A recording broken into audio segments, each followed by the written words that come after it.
mense wat Oranje en ander wit enklawes ondersteun, behoort aangekla te word, hulle behoort voor die hof te kom, en hulle moet tronk toe gaan as hulle aanhou om rasisme te bevorder. Is omdat daar 'n groepie superieure wit Afrikaners is, wat alleen nie deel van die Verenigde Suid-Afrika wil wees, onttrek in Oranje en in ander sulke enklawes. Die grondwet te doen nie in essensie die moontlikheid vir eksklusiewe wit enklawes. Die hele land is opgevoeter. Dit is nie veilig nie. Kyk die nuus. Mense in die hof op die oomblik sê, die polisie sê, dit is nie veilig om eers afgetrek te word deur die polisie nie. Wil jy vir ewig so lewe?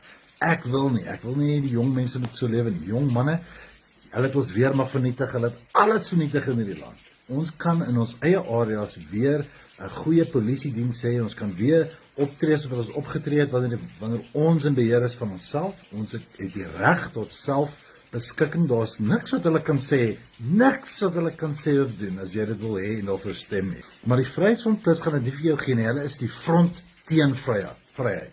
Hulle is die nasionale demokratiese revolusie, kommunistiese stelsel, front teen vryheid. Dit is wat daar is, double speak. Gaan lees bietjie oor George Orwell. Dit is presies wat gebeur in Suid-Afrika.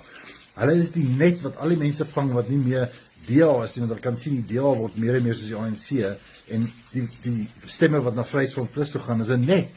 Hulle keer dat ons nie vryheid kry vir Afrikaners nie, en jy kan dit hê, dit gaan 'n ander tipe lewe wees, dit gaan nie dieselfde tipe lewe wees as jy voorheen gehad het nie, maar glo my, jy gaan vry wees, en dit is al wat belangrik is in die